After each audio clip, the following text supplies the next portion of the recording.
accounts will be on the debit side. Profit है तो loss है तो लॉजिक समझा. जो जो पार्टनर को मिल रहा है, जो जो पार्टनर का कैपिटल बढ़ाता है, that all item, those all items will be on the credit side. जो जो पार्टनर से लेना है, जो जो कैपिटल को कम करता है, वो सब debit side. Once you do this credit minus debit, यहाँ पे क्या मिलेगा? To balance CD. ये क्या था? By balance BD. ये वाला इनर कॉलम वाले को क्या बोला? By balance BD. ये आउटर कॉलम वाले को क्या बोला जाता है? To balance. मैंने वही किया जो यहाँ पे कर रहा. इधर प्लस माइनस की जगह पे यहाँ पे क्रेडिट है. जो प्लस किया वो क्रेडिट, जो माइनस किया वो डेबिट. ये देखो, ये इनर कॉलम, ये प्लस, ये माइनस, ये बैलेंस. ये कहां जाएगा? Closing balance. ये कहां जाता था? Balance sheet out. ये भी कहां जाएगा? Is it clear? That's how you make a capital and current account. देख लो वहां पे फॉर्मेट देख लो कैपिटल करंट का. तू क्यों जा रहा? इसके का है तू? किसी का नहीं है. भागो भागो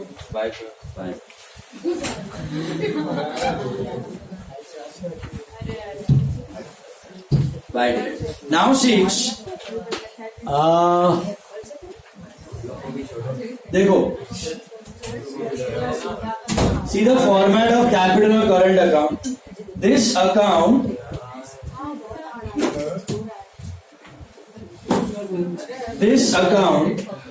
is prepared to support the balance sheet. दिख रहा है आपको? This account is prepared to support the balance sheet. We will calculate the balance in capital or current account, which will be later on directly transferred to the liabilities of the balance sheet. मुझे बताओ, last बार capital कब बनाओगे, current कब बनाओगे? बहुत simple है. अगर सब में सिर्फ कैपिटल दिया, कैपिटल बनाओ. अगर सब में कैपिटल करंट दोनों दिया, तो करंट बनाओ. क्यों ऐसा करते हैं? कैपिटल करंट दोनों क्यों रखते हैं? Which method? कैपिटल करंट दोनों है तो फिक्स कैपिटल मेथड हुआ. तो कैपिटल में कोई चेंजेस नहीं करना है. किसमें करना है? सारे के सारे करंट. तो कैपिटल कहां जाएगा in that situation? Straight to the liabilities without any changes. But अगर सिर्फ कैपिटल दिया है, सिर्फ capital, so which account is सिर्फ कैपिटल? कैपिटल. और सारे चीजेस किसमें करो? कैपिटल. क्या किसी समय दोनों अकाउंट बनाने पड़ेंगे? नहीं. या तो कैपिटल बनेगा या तो करंट. और क्यों करंट को अलग किया जाता है, कैपिटल को अलग किया जाता है? उसके पीछे क्या रीजन है? Presentation, information. कि आपको पता चले कि शुरुआत में कितना कैपिटल रखा था स्टार्ट करते वक्त, और उसमें साल भर के इतने सालों के क्या चेंजेस हुए. वो चेंजेस अलग है और ओरिजिनल कैपिटल अलग है. That is possible under which method? Fixed capital method. Fixed capital method में कैपिटल फिक्स है ना, चेंजेस आर इन करंट.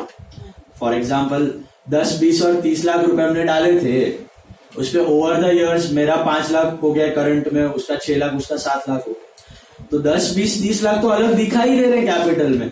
उस पे अलग से करंट अकाउंट में दिख रहे हैं मेरे 5, उसके 6, उसके 7. वो अलग है, दोनों हमको ही बिलोंग कर रहे हैं, लेकिन दोनों दिखाई दे रहे हैं कि भाई हमने शुरुआत इतने से की थी, ये ऊपर की मलाई.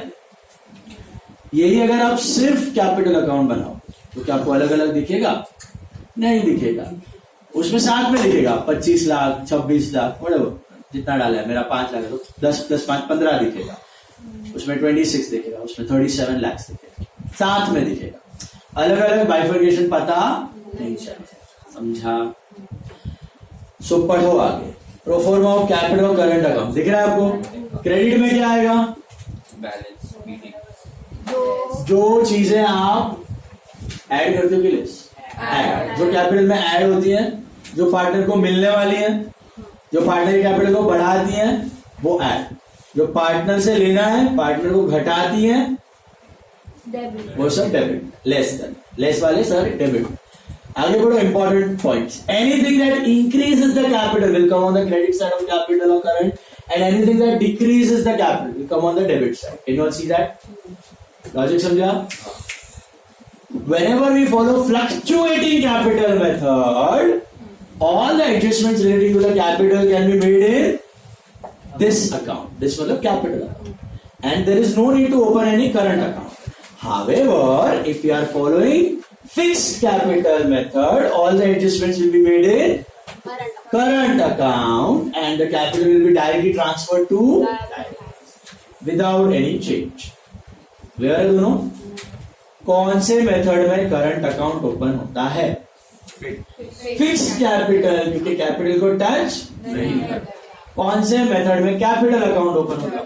फ्लक्चुएटिंग कैपिटल, क्योंकि हर साल आपका कैपिटल चेंज होता रहेगा. Common sense. Capital account will generally have credit balance, current account can have any balance. ये आपको सम के साथ में बताऊंगा. कैपिटल का आज तक आपने क्रेडिट ही देखा है, करंट का भी मोटा मोटी क्रेडिट ही होता है क्योंकि प्रॉफिट्स होते हैं बिजनेस. कभी अगर लॉस हो या ड्रॉइंग ज्यादा हो गए तो current account might show debit balance, but capital will always show credit. वो सम के साथ देख ले. अभी आगे बढ़ते हैं. लास्ट पार्ट बैलेंस शीट, फटाफट देख लो. बैलेंस शीट में क्या दिखाते हो आप?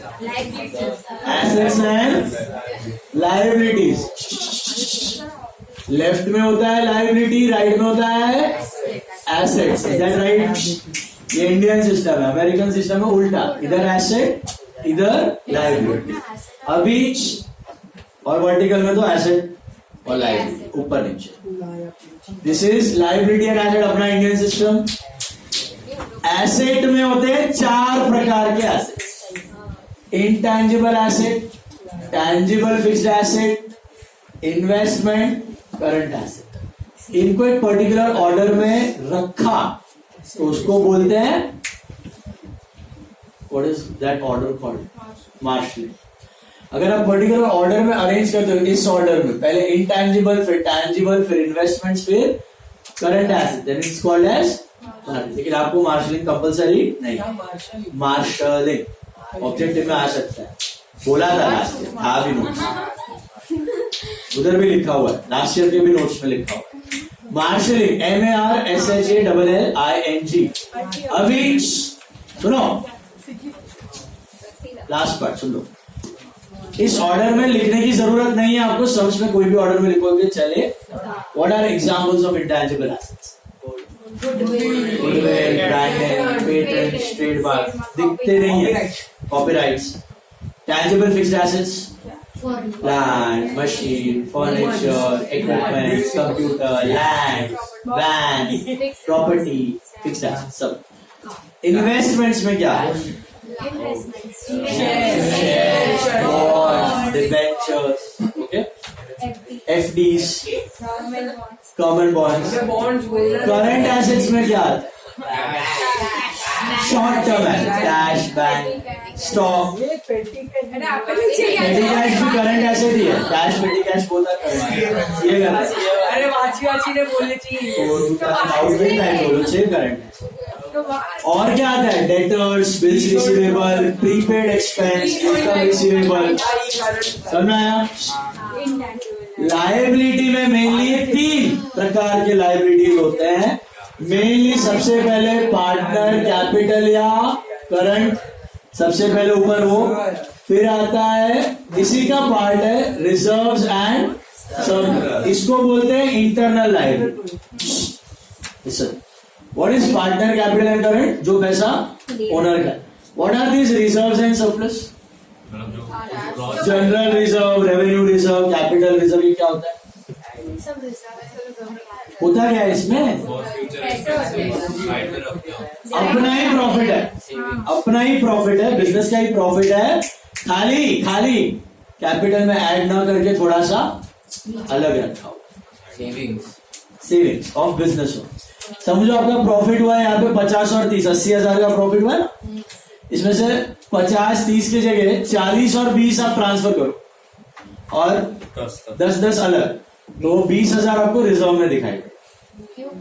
क्यों करते हैं ऐसा?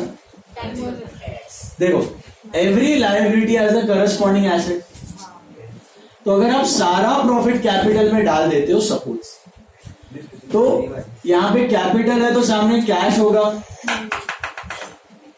अगर आप सारा प्रॉफिट कैपिटल में डाल देते हो तो यहां पे कैश होगा ना सामने प्रॉफिट्स का.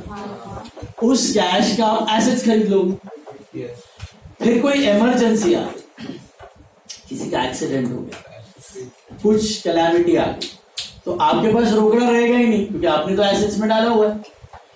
इसलिए बिजनेस क्या करता है, अलग से रिजर्व बनाता है।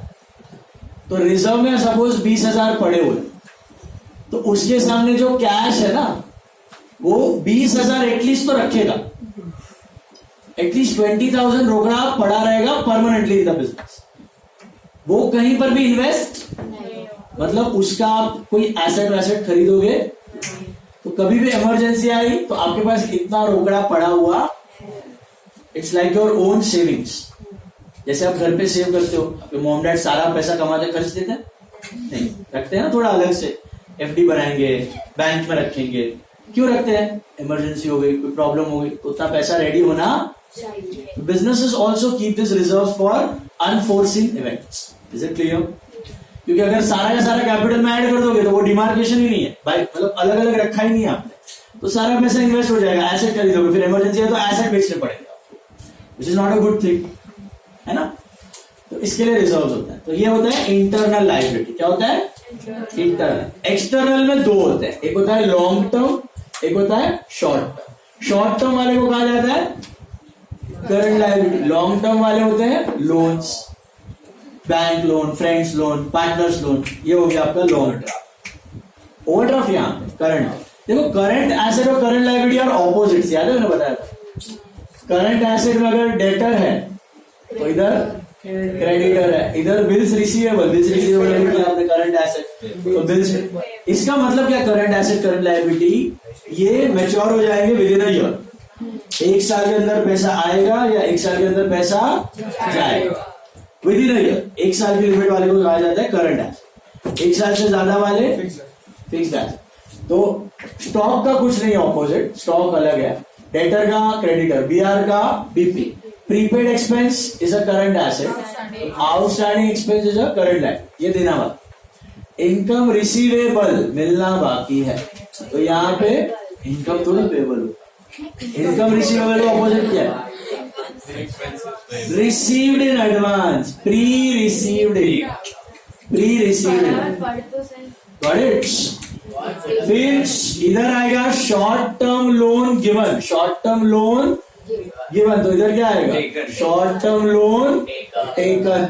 इधर आएगा आपका कैश बैंक, कैश बैंक का ऑपोजिट बैंक ओवरड्राफ्ट। इधर शॉर्ट टर्म एडवांस गिवन, तो इधर शॉर्ट टर्म एडवांस टेकन। समझ में आया? All are opposites.